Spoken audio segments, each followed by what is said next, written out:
Hello, everybody. Welcome to Bridging the Geekdoms. I'm your host, Robert, and with me today are a couple dudes. Got Colton Payne right there. Howdy. And CJ Johnson down there. How's it going, guys? It's going. Ridiculous introduction to the show I think I've ever done. I'm not going to do it again. I apologize. Yeah, you assumed my gender, which really triggered me in various ways. Say that. Now I can't even go to the store and smoke my menthol cigarettes now. Life is just dandy now. Well, with all that, we do have a bit of a show for you guys today. Anybody who's watching or listening to this, we're going to talk some Marvel, Star Wars, DC, and our big topic of discussion today is Mortal Kombat, our review and discussion on the movie that just came out last week. So I'm pretty excited about that. We're going to talk Falcon, Winter Soldier, Shang-Chi, some Star Wars stuff, and some DC stuff. But mostly it's going to probably be Marvel and Mortal Kombat because, well, nothing else is going on in the world of the other stuff for the most part. So, did you, not to cut you off, did you see the asshole? The Star Wars poster for Star Wars Day? I did not. No, that's actually coming up in a week. Yeah, go look at it. They actually don't have anything from the sequel trilogy in it. It's funny. Really? Yeah. I mean, I guess Palpatine, if you really wanted to push it, but yeah, there's literally nothing from the sequel trilogy. I'm not seeing anything, buddy. Hold on. Let me find my phone. I'll send it to you via Star Wars leaks from Reddit. Oh, well, that's probably why. If it's leaked, it's probably not official yet. Breaking news, exclusive. Hey. So while he's doing that, what's going on, CJ? It's been a while since you've been on the show. How's it been? How you doing? How's it hanging? What's fresh? It's exactly the same as it was last time. Well, though, I do want to let everybody know the main reason that I brought you on the show today is because, in my opinion, you're our Mortal Kombat specialist. You know more about Mortal Kombat than I think even the people who made Mortal Kombat know about Mortal Kombat. I wouldn't go that far, but I do tend to. It's something that I have always held close to me. Ever since I was a kid, I've always loved Mortal Kombat, and definitely with the lore, especially with the newer section, like the Mortal Kombat 9, X, and 11. The older ones were good too, but this timeline is just something else, and it's always been there for me, especially because I'm so young. So I grew up with Mortal Kombat 9 on the PlayStation 3. So yeah, I mean, Mortal Kombat for me when I was a kid was just like, holy crap, look at these people beating the shit out of each other on my Sega Genesis and blood going everywhere. Nerd. That's all we cared about. Nerd. Nah, I'm not a fan of Mortal Kombat. Wow. I'm really not. Like fighting games, it's too much muscle memory for me. Well, what a loser. Honestly. But I do know a blind guy I went to high school with who's really good at Mortal Kombat. It's kind of crazy. I have a bit of a piece of like advice. Even if you don't like the game, I highly advise at least like playing through it on the easiest difficulty for the story. Mortal Kombat 9, X, and 11 are just they're untouched as far as most games stories go. I mean, like as far as any fighting game story goes, definitely you just can't compete with that. You can just go to YouTube and watch the story. That's not as fun. Write this down. YouTube channel material. So, anyways, Colton, what's going on with you? What's new? What's fresh? What's hanging? How's it hanging? What's hanging? Nothing. Nothing's hanging. Nothing's even swinging. It's kind of cold, so it's kind of inny and not an outie. Well, it's like 80 freaking degrees outside.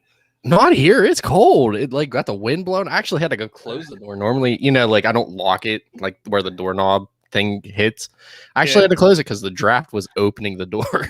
Sorry, it's 70 degrees, but yeah, it's cold.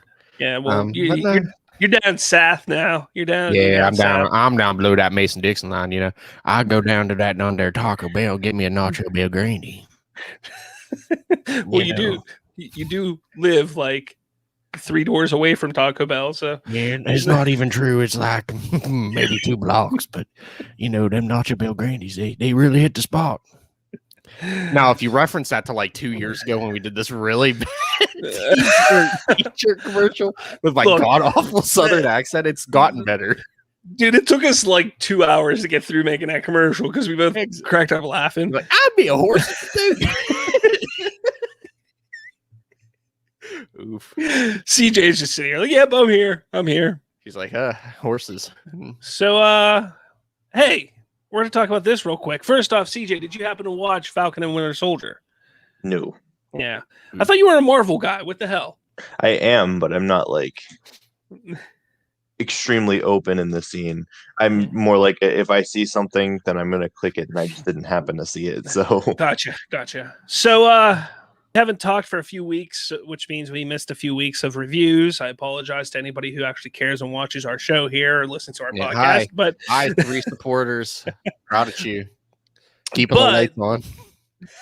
But what were your thoughts, Colton, on the last 3 episodes? That's pretty much where all the shit hit the fan. Yeah, last 3 were really cool. I still don't care about the Falcon. I just don't care about his character. He looks cool as Captain America. Like, the outfit looks dope as shit. Spoiler. Oh, I mean, yeah, it's been what, a week, something like that. Excuse me, but I liked him as the captain. As captain, he looked good. Winter Soldier is still dope as shit. He, kind of tells that old dude that like, hey, I killed your son, which is sad, but it was one of those side characters that tied up kind of nicely that you forgot about. Mm-hmm. Same thing with the old black super soldier. I didn't feel like his subplot was even really necessary, but it tied up nicely at the end. I mean, it kind of gave a nice touching thing. Isaiah Bradley, who was actually a major part of the comics, and his, I don't know if that's his son or his grandson, actually becomes I don't know if he becomes an Avenger, but he becomes a superhero or a hero named Patriot, I believe. I may be wrong on that, but I believe it is Patriot. He becomes, and we saw him in, every time we saw Isaiah Bradley, we saw his, I think that's his grandson. But yeah, that was a nice touch. Same thing with, I definitely don't feel like the terrorist group should have died in this season, or at least the main bitch that was like, I'm bad. She didn't die. She did. She got shot, didn't she? Or did they leave it ambiguously open? I thought, didn't she just get shot in the stomach or something? No, that was Carter, the power broker or whatever she was. But the main terrorist girl like died or something, or 4 of them died in a bombing. I don't know, but yeah, here's the thing. I struggled with the show in the beginning because, like you said, the character of Sam Wilson. It's just not interesting enough. I couldn't grasp his character. Like, I couldn't get into it. And that's not a knock on the show. It's just the way that the show was being made and how he was being written as a character. He was not being written for our demographic. Yeah. And that's something that is okay. They're allowed to do that. Yeah. That's why they had Bucky there, because Bucky is then, okay, well, we got this character who we can then kind of relate to, hopefully, or maybe. So yeah, I mean, I too have slaughtered millions of people. Howdy, Chase. I have slaughtered millions of people under brainwash. Yeah, it's relatable. Yeah, relatable. But I mean, super relatable. In a way, the characters, they did that. They did it for a reason. They were like, look, for lack of a better way of saying it, they wanted to go woke with this show in a way. Especially in that last episode. But it was a good story, and I do understand what they were going for, and I do realize and understand the importance of this. However, there are some issues that I have with the whole idea of there will never be a black Captain America. They'll never allow there to be a black Captain America in this show, when back in Iron Man 3, they had a character played by Don Cheadle, who was War Machine, but they had a character named Iron Patriot that he was. It was an Iron Man suit that looked exactly like Captain America. It was painted like Captain America, and it was Rhodey. Rhodey was in the suit. He was a black man in the suit. Now, I get that you could kind of say, oh, well, there's a mask on him, so people aren't going to see that it's a black man there, but everybody knows that Rhodey's it's an implied thing. So, it's kind of tough to say, okay, I completely understand your angle here, but you kind of screwed yourself because you did some things earlier on in the MCU that kind of negate what you're doing here. But overall, I think the show was really good. I think that it was a strong outing for Marvel. Between WandaVision and this, I say this is leaps and bounds better than what WandaVision was, because WandaVision it relied too heavily on the reveals and the speculation of what could come, and it never paid off. Yeah. Falcon and the Winter Soldier was never about that. We knew that this was a story about Sam Wilson becoming Captain America, and that was that. Whether people showed up here or there throughout the show and kind of like introduced us to a larger world, that wasn't the story. That wasn't what we were looking for. This was all about the journey of Sam becoming Captain America, and I think they did a good job with that. I also loved the aspect because they had an episode, like I said, I think it was episode 3 or 4, when we talked about it, we reviewed it. It felt like Lethal Weapon.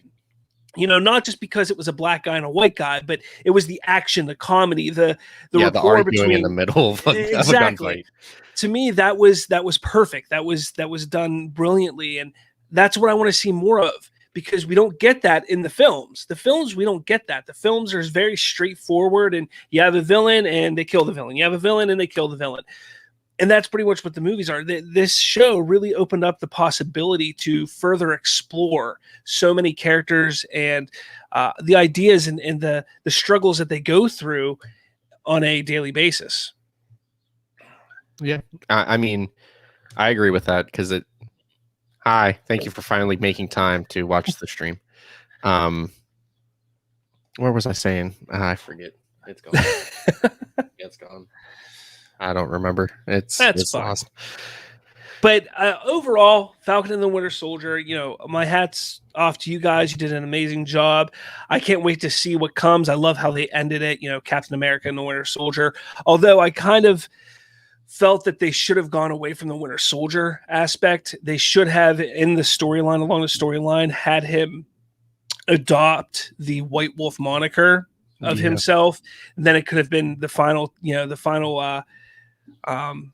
title page title at the very end would have been Captain America and the White Wolf. I think that would have been a lot better because Bucky's entire journey through this show was forgetting and realizing that he is no longer the Winter Soldier. Yeah. And he comes to that at the end. So he's no longer the Winter Soldier by the end, yet they still utilize that moniker for him in the title card. And I didn't agree with that. I thought that was kind of unfortunate because he really, I really liked his arc. I loved his, the arc of his suffering from PTSD and trying to understand where he fits in at this point in time with all the horror and stuff that he's gone through. So yeah, if I can talk now, the Winter Soldier, whatever, Bucky's story in this first season was phenomenal. It really just showed his development through PTSD, brainwash, depression, everything, and trying to do right by everybody that he's wrong. Yeah, which is really cool. Yeah, absolutely. But I mean, again. Because that's something they seemingly forgot in WandaVision, that she took over a town and it was this is fine. This is okay. Yeah, exactly. There's some stuff with that WandaVision I'm just not a big fan of. But hey, it's neither here nor there. They're both very different type of shows, so it's hard to compare them. But it's fun to see all this new content coming out from Marvel in this format. Yeah. Now we got Loki in a month or something like that. In June, the middle of June, we get Loki, and then the movies start back up finally for the MCU with Black Widow in July. So it should be interesting. Madam Hydra, played by the beautiful and outrageously funny Julia Louis-Dreyfus, was a shock to me in this show where she just kind of pops up and you're like, first off, I didn't even know who she was playing at first. And I'm like, is that Julia Louis-Dreyfus? What the hell is she doing? Marvel thing. But yeah, it looks like she's probably going to be a major player for the foreseeable future, which is kind of cool. I mean, this is not her typical type of role. I mean, look, Seinfeld, Veep, probably her two biggest shows were comedies. That's what she's known for, comedy. So the fact that she's, in this show and she's playing Madam Hydra, which, in some comics and stories, her character would, I think even Nick Fury and her had a relationship at one time, and then she was a double agent, then a triple agent, and kind of was like, oh, I work for Hydra. No, I work for S.H.I.E.L.D. No, I work for Hydra. And it was just back and forth. So it'll be interesting to see where they take her character, especially with somebody as talented as she is. But yeah, I'm looking forward to it, because are we gonna kind of see characters like Nick Fury kind of fade away, and maybe her taking his place at some point? It's interesting. What did you think of U.S. Agent? The final reveal of him. Really, I really like. I mean, I like the suit. I just don't like. His character seemed to have like a redemption arc there for like 5 minutes. I was like, no, he's a dick and he killed someone in front of 1 million people. Yeah, I mean, I get it. What's going on, The Truth? What's up? Thanks for joining. Hi. The Truth 31.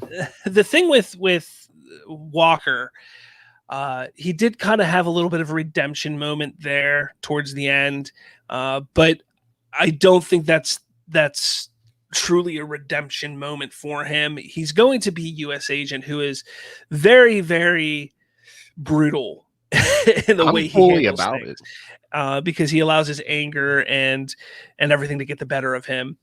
So it'll be interesting to see how he plays. Is he going to show up in movies? Is he going to be in the next Captain America, which they announced after this, after the show ended? Are they going to just wait until the next season? Like, where is he going to slide in and fit in the movies? That's what I want to know, because at this point, we have very little to go on. I mean, we know we got Black Widow, we got Shang-Chi, we got Eternals, we got Spider-Man, Black Panther 2, besides Doctor Strange, and really besides that, and we got Captain America 4.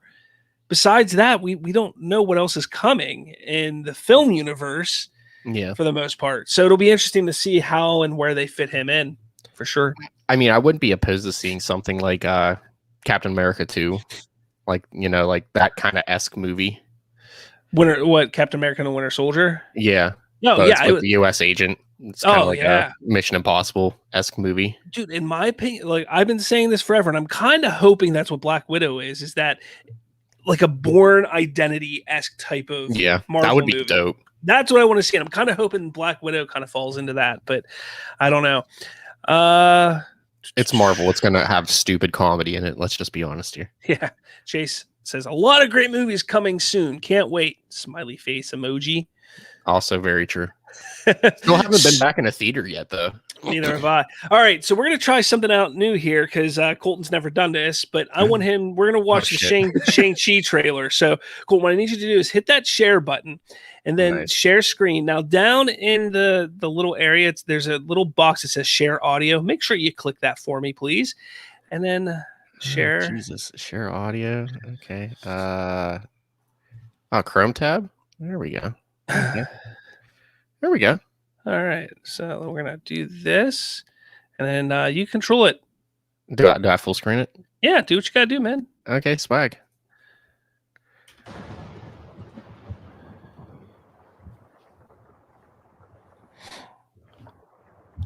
don't know if you guys have watched this yet, but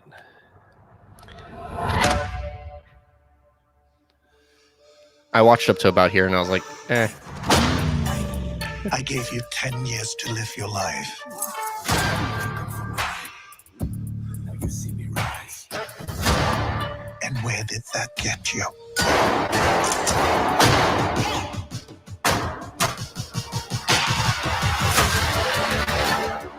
You walked in my shadow.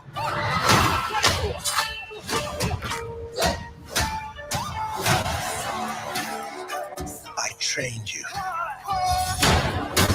To the most dangerous people in the world. Couldn't kill you. Son, it's time for you to take your place by my side. You better watch out, 'cause it's my time.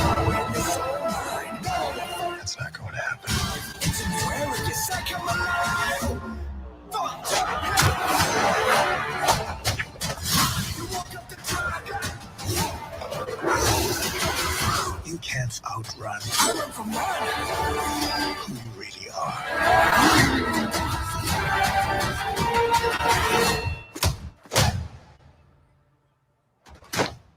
Who are you?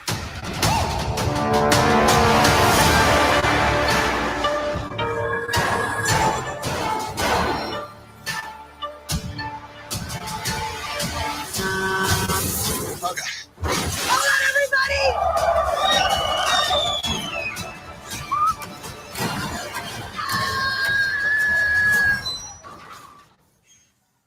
We make a good team.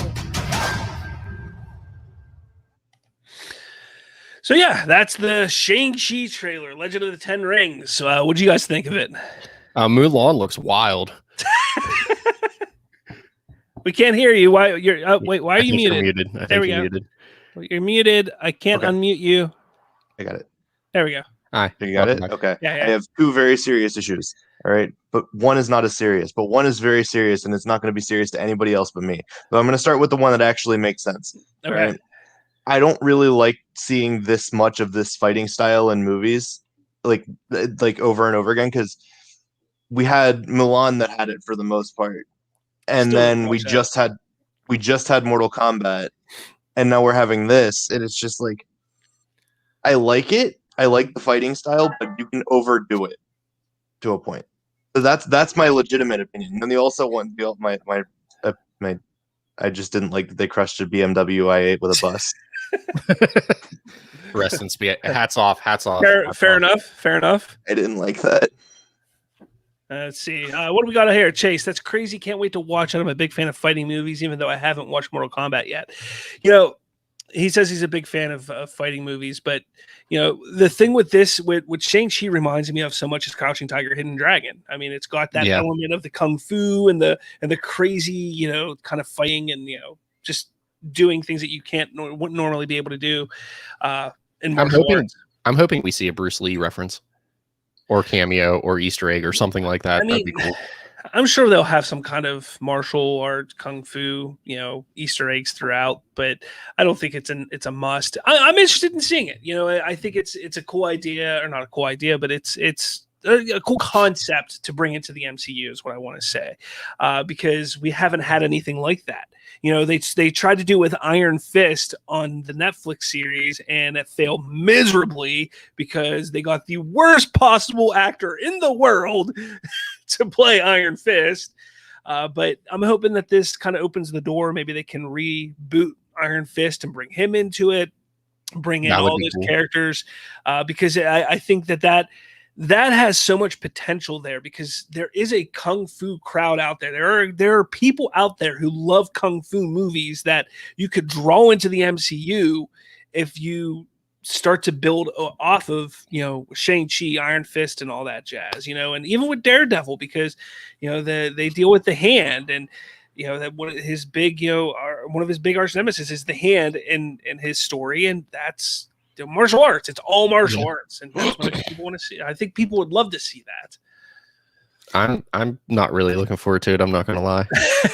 I mean, nothing interests me about it. Marvel just has been like failing for you constantly. Yeah, hasn't it? I mean, hey, I'm in the minority here. I liked WandaVision post episode like 5 or 6, but I mean, I don't know. There's like nothing that drew me in. I mean, the martial arts are cool, but like, yeah. All right, moving on to Star Wars here. Oh, did you get that picture I sent you? You did. I did. Yeah, you did. Yeah, I did. It was pretty cool. But let's get into Star Wars here. Nice. So the Bad Batch is 1 week away. Actually, a little less than 1 week at this point, because it comes out next Wednesday on. Is it Wednesday or Tuesday? It comes out on May the 4th. May the 4th. So I think it's Tuesday. It comes out. I'm excited for it only because it's more Star Wars content. It's been kind of lonely without any Star Wars content for a few months after The Mandalorian ended. Now, I'm not too excited about the whole Bad Batch aspect of it, because I wasn't a big fan or really interested in the characters in the short arc that they had in the Clone Wars Season 7. But I do like the Clone Wars animation style, and I trust Filoni, and I trust that they're going to build on the Star Wars lore in a time period that I enjoy that is not the sequels.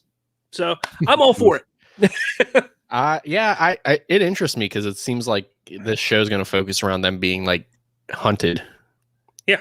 Or it's implied that they're hunted. Maybe they're not, but Well, it's going to be interesting because it looks like it takes place during Order 66. So it's going to be interesting to see how they fit into this all, because it looks like they are not following the orders of Order 66, and that's why they're being hunted, or that they're on the run. So it should be interesting. Definitely looking forward to checking it out. I don't know if you heard how many episodes it is. I didn't hear. I haven't. They've been keeping it tight-lipped. I'm surprised.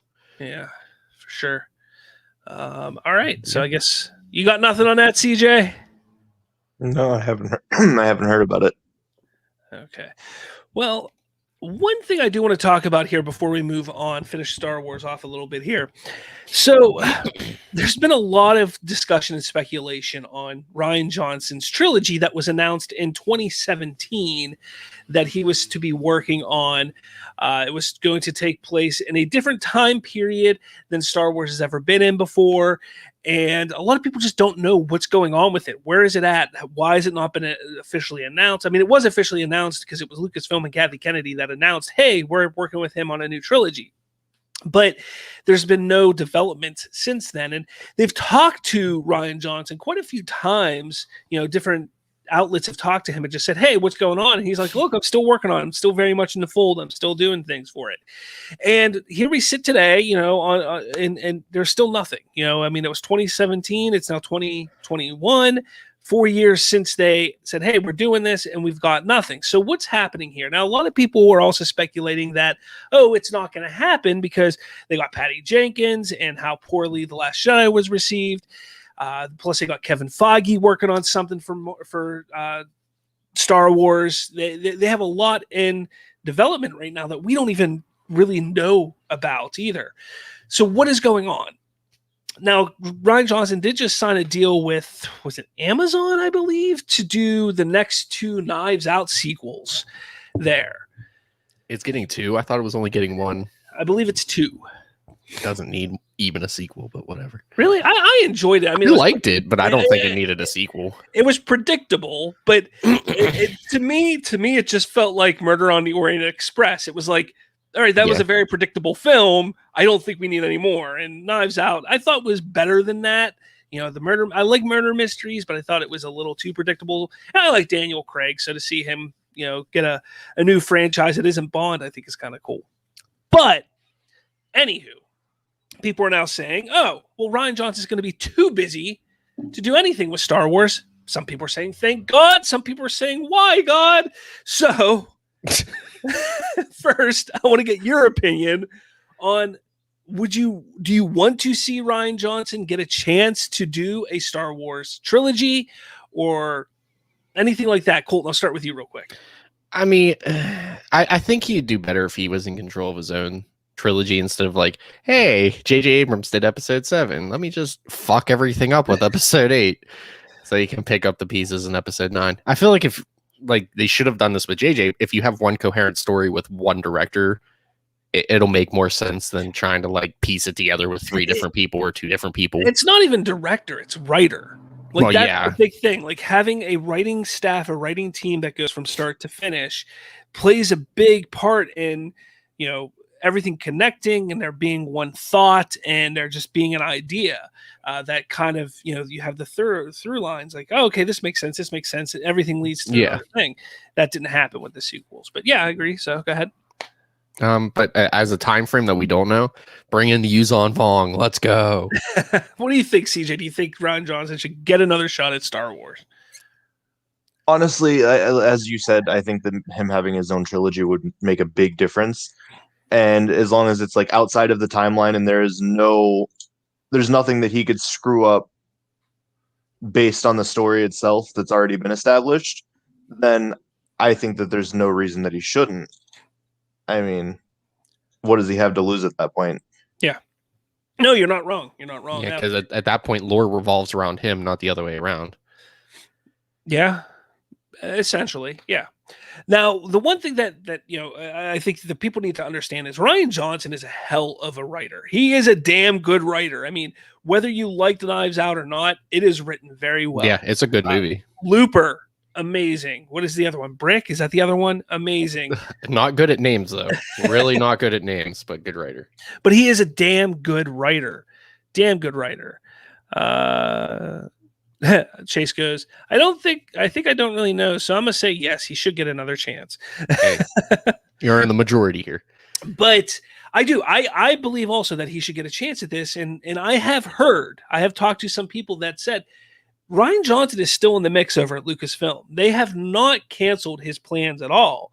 But here's the crazy thing that people just seem to forget. They think because, he's creating a new trilogy, that he's going to be part of it from start to finish, that he'll be writing, directing, producing, and acting and everything. No. The original announcement, he discussed how, okay, I'm going to, I have an idea for a trilogy. I may direct the first one, and then after that, I may just step off and there may be other directors. But at this point, he doesn't necessarily even have to direct any of them.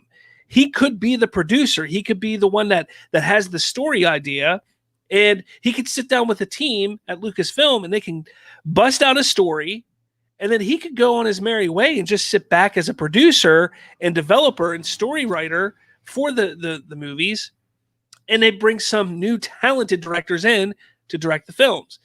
That is a possibility of happening as well. So people freaking out whether he is going to be doing it or not, as of right now, I have it on actually pretty good authority. The people I've talked to, yes, he's still very, very much in the fold for doing something within the Star Wars universe still, whether it's going to be a trilogy. I've heard some rumbles that they may move it over to Disney Plus and do kind of like a small, mini series of sorts. But as of now, he's still in the fold. And, I think people need to realize and understand that this is going to be something completely different than The Last Jedi.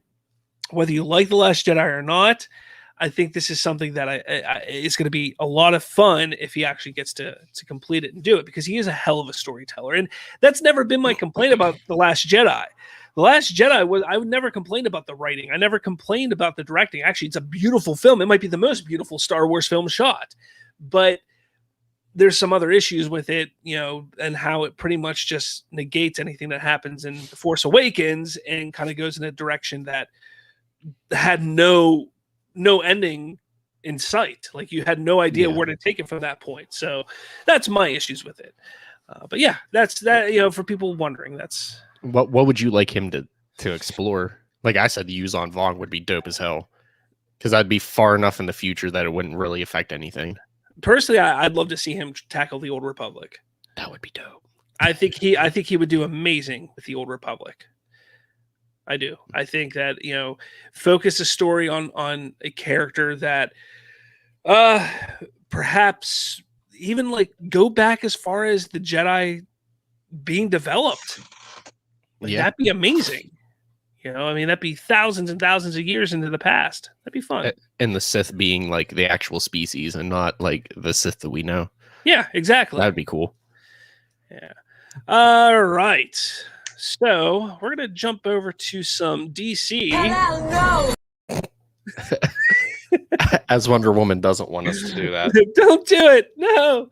So I don't know if you've heard, but Wayne T. Carr is and was cast as Green Lantern in Zack Snyder's Justice League. It just so happens, though, that Warner Brothers said, nope, can't do it, not allowed. So that is why we got Martian Manhunter in that end post-credit, or not post-credit scene, but that very final scene in Zack Snyder's Justice League. It was originally supposed to be Green Lantern, and it was going to be Green Lantern, John Stewart Green Lantern, and Kilowog. Now, Kilowog, shockingly enough, was going to be voiced by Ryan Reynolds if Zach had that would have been happen. Cool. So that would have been pretty awesome. Yeah, so that would have been cool. I think it would have been pretty cool to see Wayne T. Carr. I've never really seen him in anything, but he seems like he'd be a pretty good choice for the role. So I can't say much about that. But yeah, I just thought it's cool. People should know that's who it was. Look him up on the IMDb's and the Wikipedias and such. And I think he's in Army of the Dead, which I am looking forward to. We should have played that trailer. That looks really good. I'm not gonna lie. Yeah, it does. It looks pretty good. I like the idea of the zombies kind of forming like a hierarchy. Like a sentience. Yeah, I mean, you got a king and a queen, and you got some peons, and you got like it just they're riding horses, and then they have a fucking zombie tiger. So that would be even cooler. It's in this trailer. Which is even more disappointing that they could have done that in The Walking Dead and they didn't. Yeah. Well, The Walking Dead just failed in every form of fashion. The Walking Dead is literally The Walking Dead now. After season 4, I was just like, what the hell are they? They don't even know what they're doing anymore. Like they just, it was terrible. It had so much potential. So much potential. And then final DC talk: Black Adam, Flash, Aquaman 2 have all begun production. They are all they're in production right now. What's her face? Amber Heard has been posting things on her Instagram and twits, in her trailer, reading the script, in her Mira costume. Black Adam, The Rock has been sharing stuff on Instagram discussing how he's been on set and they've been filming and they've been doing this and that. And he gave Shazam a rock bottom. It was crazy. Flash, I believe, just started this past week, so we haven't heard much about that. But Michael Keaton has been confirmed to be in the movie as Batman in some form or fashion. Same with Ben Affleck. Ben Affleck will be in the movie as Batman, so we will have at least 2 different Batmen in the Flash movie. I'm gonna say, does that all but confirm like Flashpoint's the main point now? Not necessarily, because Flashpoint was about Barry going back in time, saving his mother, and then the timeline being screwed up where Bruce Wayne was actually killed and Thomas Wayne became Batman. Michael Keaton will be playing his version of Batman, his Bruce Wayne from the Burtonverse. That is the version of Batman he will be in this movie. So he will be playing Batman, Bruce Wayne, just like Ben Affleck will be playing Batman, Bruce Wayne. But it's going to be interesting to see how it all plays out, because there was a lot of speculation that Michael Keaton wouldn't be showing up or wouldn't be able to do it, whether it's scheduling conflicts or his fear of COVID in the UK, because they're shooting in the UK. So definitely would be interesting. Yay, 2 Batmans. Yeah, 2 Batmans. So it'll be interesting to see, because a lot of people thought there was originally discussions and rumors and things about Michael Keaton taking over the Batman role in the DCEU moving forward. And it's kind of like, well, if this part in the Flash could have had, like, if they could have filmed the Flash without having Michael Keaton there, it's highly unlikely that he was going to be a major part in that movie. Yeah. And be established as a new Batman in the DCEU. So I think, I want to see the movie. I know there's so much hate right now with Warner Brothers from the Snyder fans on everything, because they want the Snyderverse to be continued. They've been fighting, restore the Snyderverse. We've been fighting for, it seems like decades now. I was going to say literal years. Yeah. But hey, go look and watch Zack Snyder's Justice League on HBO Max. HBO Max. Watch it. It's on. Yeah. So don't boycott these movies. The Flash, Zach's name's attached to it as a producer. It's going to be a fun time. Muschietti, they're good filmmakers. Check that out. It's going to be a good time. Black Adam, The Rock, who doesn't want to see that? And Aquaman 2. I mean, the first Aquaman was really good. Yeah. So, really dope. Yeah. All right. I heard he actually fights Cthulhu in Aquaman 2. It's crazy. Literally walks up to the god and just punches him in the face. It's wild. Oh man, everybody else took a drink. Let me. Hydrated. All right, so we're gonna get into it here, because I know CJ's been anxiously waiting to talk about this. We got 20 minutes to just talk about Mortal Kombat. But before we do it, perform a fatality on the like button and the subscribe button and the follow button and the bell button. I'm sorry, I was holding that in like the whole episode. There you go. And we'll perform a friendality or whatever the hell they're called on you. All right, so Mortal Kombat came out on HBO Max and in theaters last week. This movie has been highly anticipated by a lot of people for quite some time, myself included. I was around. I was 10, 11 years old whenever the first. Actually, I think I was 9 years old when the first Mortal Kombat came out back in the mid 90s, 95, I think it was. And again, like I said earlier in the show, my Mortal Kombat was going on the Sega Genesis and just like, holy crap, look at all this blood. Like that's what it was. Like there was no real story to me playing the video games. So when I went in and okay, mute your phone. So Weird. when I went in, or when I watched it back in 95, I was just watching it for the fighting and for the outrageous weird comedy, with Johnny Cage punching Goro in the nuts and stuff like that. Like it was outrageous, but yet in a very campy way, it was a lot of fun.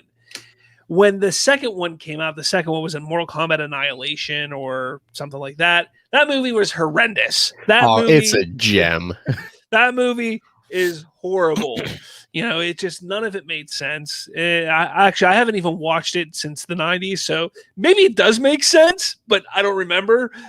But I watched it like, I guess 7 years ago, and now it. And then back in the mid 2000s, I want to say it was like 2000, maybe late 2000, like 2007, 8, 9, somewhere around there. Maybe even later than that. We had these short movies or short mini series that were popping up online for Mortal Kombat, where they took the story very, very serious. And it was a lot of fun. It was like, oh, okay, this is what Mortal Kombat could be like in live action. I want that.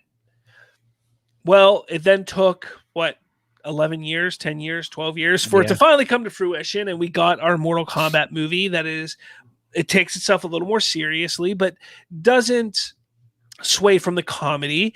They really try and make it like, look, this is based off of a video game. There's moments in the movie that you're sitting there like, okay, you're making fun of the video game there. Okay, yeah. And oh, okay, well, you're gonna say fatality, okay, whatever. I get it. You're trying to pull the video game audience in, but to me, I was like, that kind of takes me out of the movie, because it's kind of like, I want you to take it more seriously. I don't want you to add that little stuff in there unless it fits fluidly. And there were some moments where it just did not fit fluidly for me. But overall, I thought it wasn't a terrible movie. I'm interested to see what they do with it moving on. But again, I brought CJ here because I wanted him to kind of dive a little more deeper into a review and discussion about this, because he understands the Mortal Kombat lore top to bottom. And he can kind of dive in. I mean, we started texting each other I think it was earlier this week, and I was like, hey, what'd you think of it? And he just started going on and on and on. I'm like, whoa. All right. You should just come on the show and say all this. So here we are. So CJ, thoughts on the movie? Take it from wherever you want. Okay.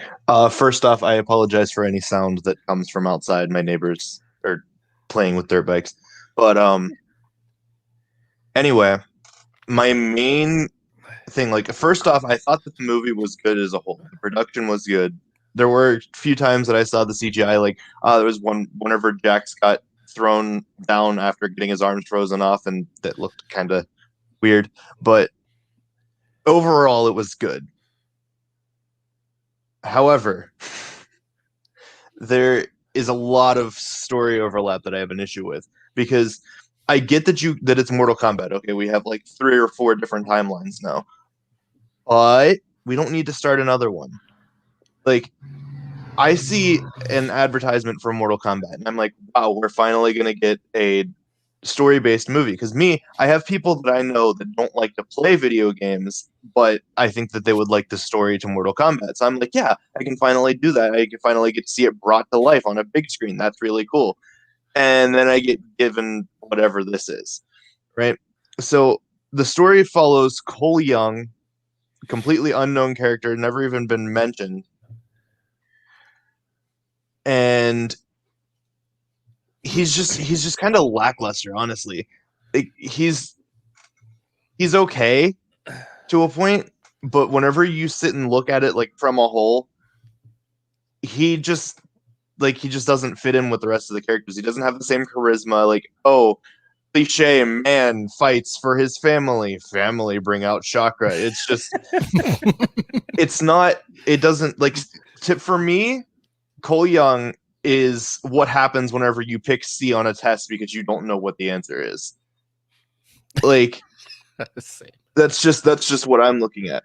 Now, the one issue, like this is the story issues that I have, because I can get over him being a not that great of a character, whatever. I mean, it worked throughout the movie. But my story issues are the big overlap with what happened to the Shirai Ryu and what happened to like how they were killed and what happened to Scorpion's family, essentially. So it didn't happen the way that the movie portrayed it. It portrayed it as Bihan killing Scorpion's family and then straight up admitting to it, having a conversation. Like, I thought maybe they would be like, oh, Scorpion just thinks that, and they would reveal later that he didn't. But he just straight up had a conversation with Shang Tsung talking about how he did it, and he was on Shang Tsung's side. That was never the case. Bihan was never, like, there were conflicts between Hanzo Hasashi and Bihan in the actual timeline. There were conflicts, but Bihan did not massacre the entirety of the Shirai Ryu. That was done by Quan Chi posing as Bihan so that Scorpion would get himself killed, then he could bring Scorpion back as a revenant and have him fight for his side. That's not what they did in this. They just basically said, hey, he killed him. Sub-Zero, he killed him. That's it. You don't get any story arc here. He just Sub-Zero just killed him. Oh, you like Quan Chi? You like that sorcerer? No, he's not going to be in this movie, even though there are thousands of bald guys in the world that would gladly play Quan Chi. He's not going to be in this movie. So they left Quan Chi out, which I think was a big mistake because he was the reason behind the entirety of the Scorpion versus Sub-Zero feud. Well, the Hanzo Hasashi versus Kuai Lang feud, not the Bihan thing. But all of that amounted to nothing because they just made Bihan a bad guy in this. And I don't think that should have been the thing. They should have made Bihan...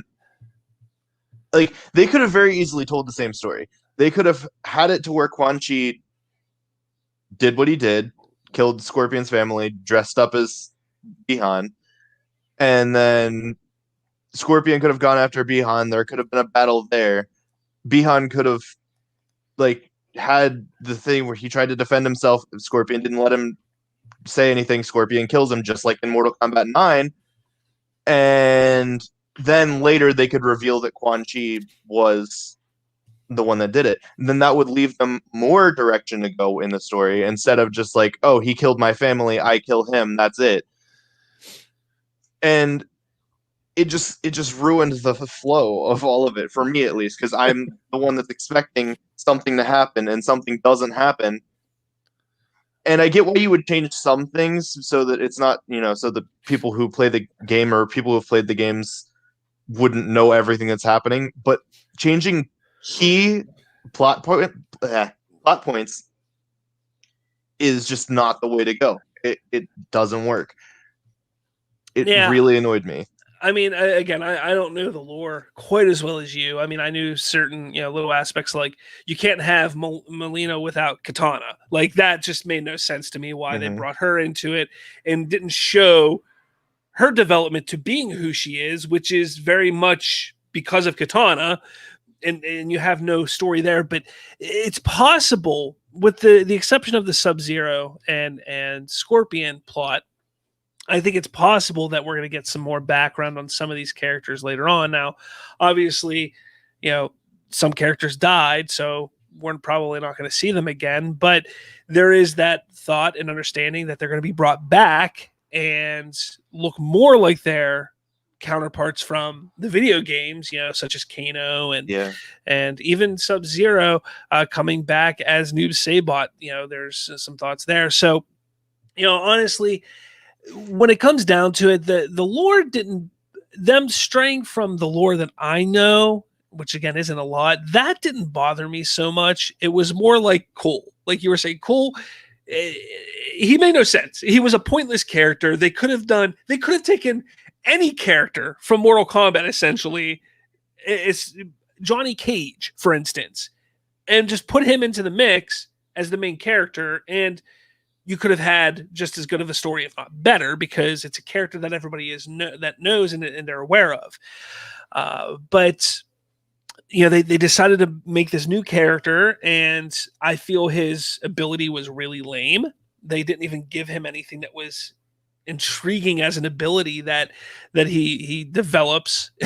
I mean, I don't know. I just felt like they dropped the ball. They could have done something really interesting, and you may not have enjoyed it like this, but I really think that he should have developed a very similar power or strength to Scorpion.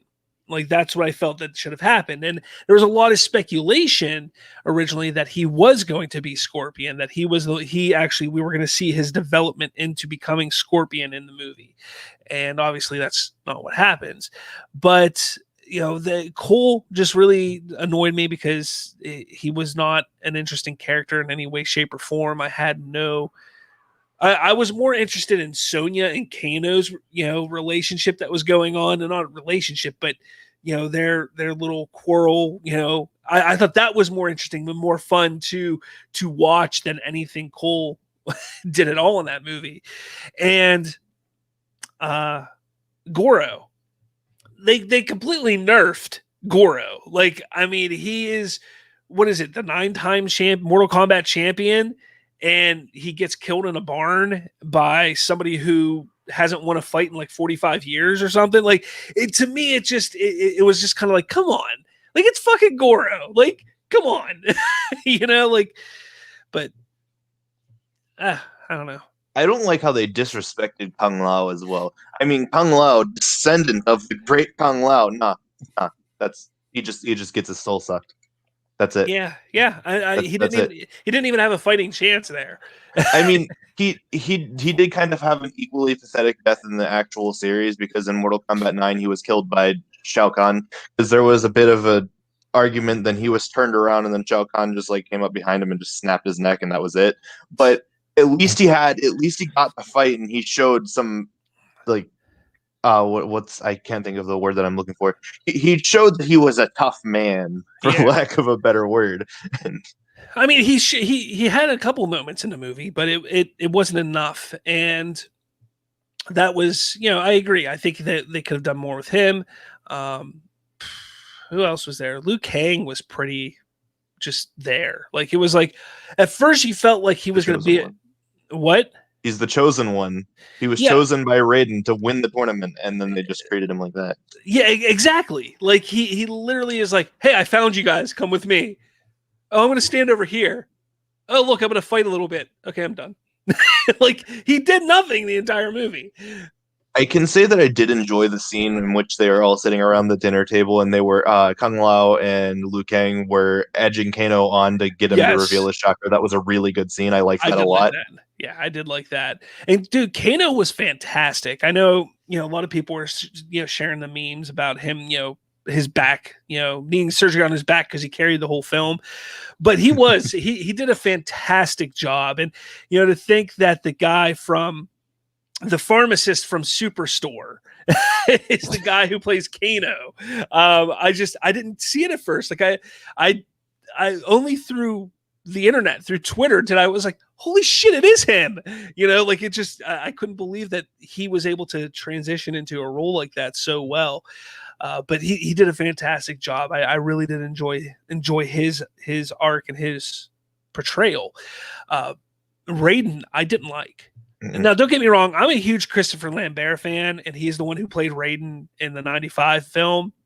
So Christopher Lambert, to me, has always been like, when I think of Raiden, that's who I think of, which I know a lot of people get mad because it's like, oh, you're whitewashing in characters and stuff. But I think he did a hell of a job in that 95 film. I think he did a good job as Raiden. He was.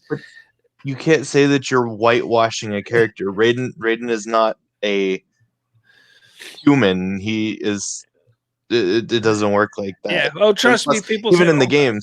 even in the games, Raiden isn't like Raiden is still he has predominantly white features. So you don't really. I don't like that they gave Raiden pupils in this. That's not how that works. Oh yeah, yeah. Raiden's eyes are supposed to be like a white or a very light blue. Yeah, If you do anything else, then his eyes were kind of weird. That was an odd choice that they went with for this, because I could see how it works in a video game, just in kind of any animation that kind of that idea works. I don't think that they executed it well here. They probably should have gone a different route with it, but it is what it is. That wasn't my biggest issue with him. My biggest issue was that he was just a straight up dick the entire time.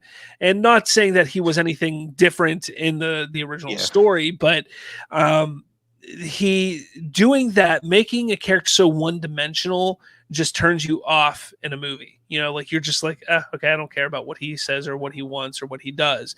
So I think they should have added a little more depth to him, but he was just a complete dick in this movie. And I wasn't a big fan of that. See, that's the thing. Like, in this movie, there was no reason for it, but if you look into the games, the reason that he acted the way that he did was probably mostly due to ego and the fact that he wanted to persevere over Shao Kahn and defeat Outworld, and it wasn't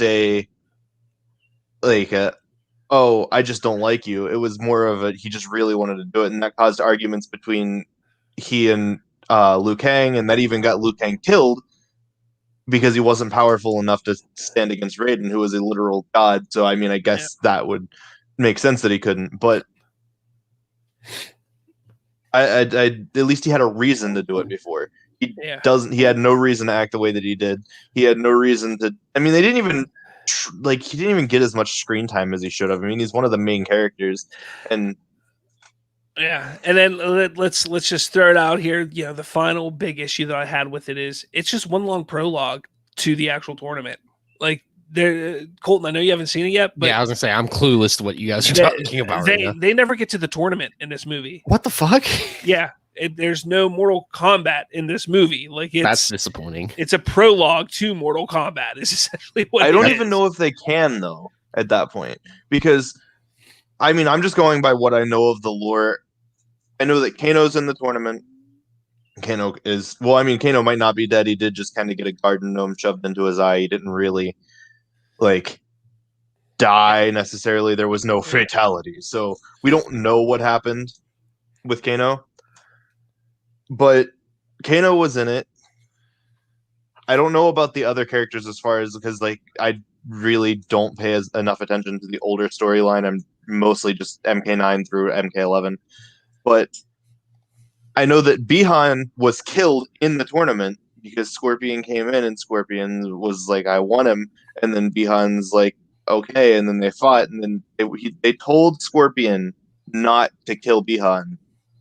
But Scorpion killed Bihan. And I think that that's also due to Sector and Cyrax. Well, not really Cyrax as much as it is Sector. Sector kind of led him into the direction to kill Bihan because I think the reason that he did it, it's never really said, but I think the reason that he did it was because he knew that Sub-Zero would be against the cybernetic transition from the Lin Kuei and turning them into the robots that they became. And I think that that's why he wanted that. So either way, Scorpion goes, he's like, you killed my family, and then he drags him down to the Nether Realm, and he returns with only a skull and spine. In the tournament. That happened in the tournament, not before, in. So, and they should have at least done that in the movie, honestly. All they did was really just had him burn him, and that was it. He just fell over. Yeah. They could have at least had him drag him down and return with a skull and spine. It would have been cool. It would have been a cool visual. I mean, it's not like the movie was lacking gore. They literally had Goro get his guts slashed out, and they fell out all over the place. So, yeah. Oh, he wasn't beaten by getting punched in the balls like the first one, but yeah. or in the one from 95. But yeah, overall, it wasn't a terrible movie. I do hope that they continue it because I'd like to see another one. I know the director said that they were mandated to get under 2 hours, and there was a lot of the movie that was actually cut out.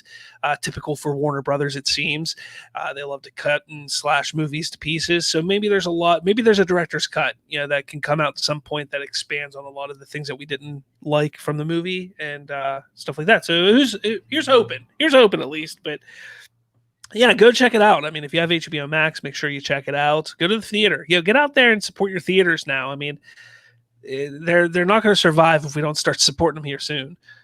Real quick, I wanted to mention something for anybody who would be watching this that might be a fan of WWE about the Mortal Kombat sequel.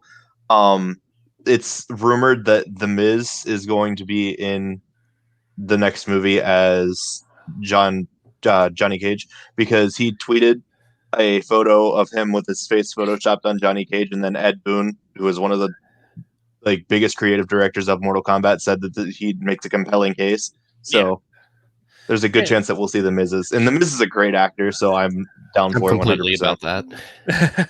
So we'll see. We'll definitely see. I know that the next movie, the end of this movie is like, oh, we're going to go find Johnny Cage. And all you see is his legs on a movie poster. So you don't really see who it is that's playing Johnny Cage. So, I guess we'll see for sure. But I don't know.